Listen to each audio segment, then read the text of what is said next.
خنده زد بر سبز زار ای که نوروزی رسید از آسمان از سفر آمد ارسطو نغمه خوان باز شد چشم بنفشه بر بهار زرد و نیلی در کنار چشم سار وقت اگر خواب است بیدارش کنید عاشقانه باز بیدارش کنید عاشقانه باز بیدارش کنید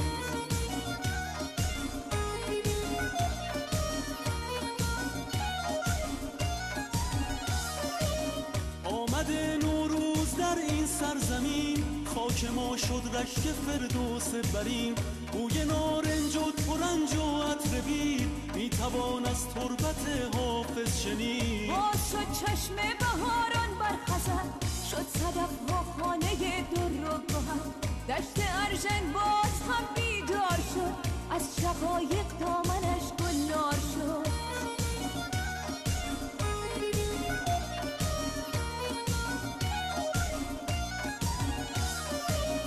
قاصدک آمد که مهمان آمده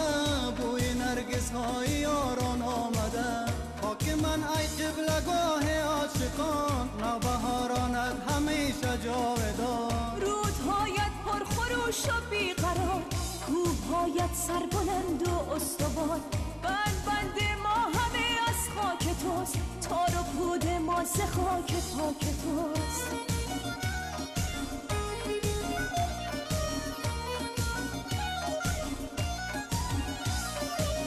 نوبهاران خنده زد بر کوسار گونه زاران شد کنارش چشم سار قطره شبنم به برگ گل چکی شانه زد باد بهاران زلف بید خون پاک عاشقی در جان ماست ریشه این عشق در پیمان ماست هموطن نوروز تو پیروز باد ای وطن هر روز تو نوروز باد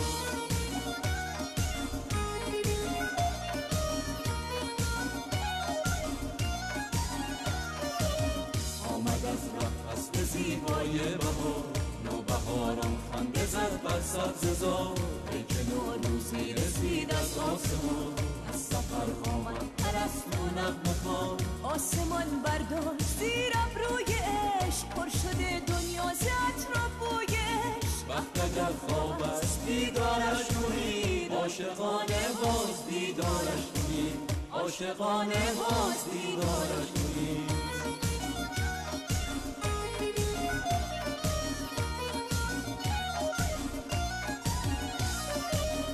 هموطن نوروز تو پیروز باد ای وطن هر روز تو نوروز باد هموطن نوروز تو پیروز باد ای وطن هر روز تو نوروز باد